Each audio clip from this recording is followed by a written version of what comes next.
Bonjour à tous et bienvenue dans cette nouvelle vidéo, c'est Hugo sur la chaîne Gigatop. Alors dans cette vidéo, on va pas parler d'un sujet précis, on va parler de deux sujets bien distincts parce qu'il n'y avait pas la possibilité d'en faire une vidéo complète.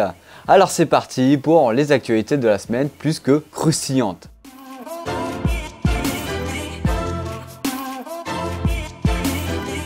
Alors cette semaine, on a eu énormément d'actualités assez intéressantes. On a eu la date de présentation des Samsung S22. Je vous invite à aller voir la vidéo qui s'affiche juste ici où j'en parle plus précisément avec beaucoup plus de pincettes. Mais cette fois-ci, on va parler de Huawei. Et là, vous allez me dire, qu'est-ce qu'ils ont encore fait Huawei? Rien du tout, on est là pour parler de leur OS, Harmony OS. Et ça, je sais très bien qu'en France, Harmony OS, ça intéresse beaucoup de personnes. C'est pour cela que je vais faire une petite actualité dessus. Alors vous le savez très bien, Huawei a développé son OS, Harmony OS, destiné à ses téléphones, mais n'a jamais été fermé à pouvoir l'expandre sur d'autres téléphones ou avec d'autres marques. Et c'est là que je voulais en venir, c'est parce qu'en Chine, il y a le premier téléphone qui devrait sortir sous l'OS Harmony OS, sans que ce soit un téléphone Huawei. Bien sûr seulement sur le marché chinois, ça m'étonnerait qu'il y en ait un qui sorte en France alors qu'Harmony OS n'est pas encore sorti en France. Il se nomme le Xion G13, peut-être que je prononce mal le nom de la marque, mais là vous allez me dire quelle est cette marque, d'où elle sort. C'est une entreprise qui est fondée en 2002, donc quand même qui date un petit peu.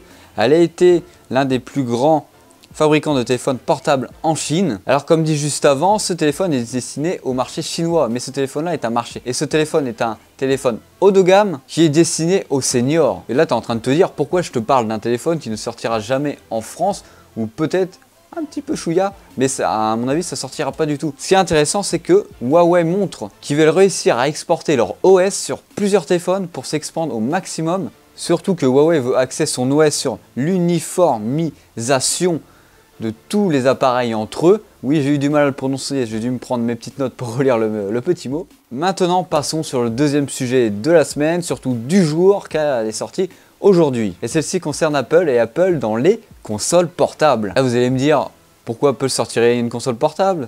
Quelle est l'utilité? Ils ont lancé depuis peu un service de jeu qui s'appelle Apple Arcade en y investissant 500 millions de dollars. Et c'est là qu'il ne faut pas se tromper, parce qu'avec cet investissement, Apple réalise quand même 10% de ses consommateurs avec ce service-là. Et ça lui a rapporté 4,5 milliards de dollars de revenus rien qu'avec ce service. C'est pour cela que Apple aimerait créer une console concurrente directe à la Nintendo Switch. Et là tu vas me dire, ça peut te charrer de venir s'implanter sur ce marché-là, mais c'est Apple, n'oubliez pas ça. Alors selon les fraîches rumeurs qu'on a, dans cette console, on devrait avoir un processeur spécial, bien sûr un processeur maison. On ne voit pas Apple y intégrer un autre processeur que quelque chose qu'ils ont développé par eux-mêmes. Et là tu vas me dire, oui tu interagis beaucoup dans cette vidéo, quel est le catalogue? Qu'est-ce que Apple va réussir à proposer à la sortie de cette console s'il y a? Apple peut proposer des jeux pour une console de marque, c'est-à-dire des jeux dédiés entièrement à cette console. Pour ce faire, Apple est en train de négocier avec certains studios pour bien sûr créer du contenu vidéoludique sur sa console. Pour finir sur cette vidéo, j'espère que ce petit concept t'aura plu, de donner deux actualités en une vidéo. À mon avis, ça n'aurait pas rentré dans une vidéo chacune, mais voilà, je tenais quand même à vous informer de ça. Selon vous, est-ce que Apple va vraiment sortir une console de jeux vidéo ressemblant énormément à une Nintendo Switch, ou ce n'est que du flan et Apple va abandonner le projet? N'hésitez pas à vous abonner, à liker, à faire tout ce qu'il faut. C'était Hugo sur la chaîne Gigatop. Allez, bisous!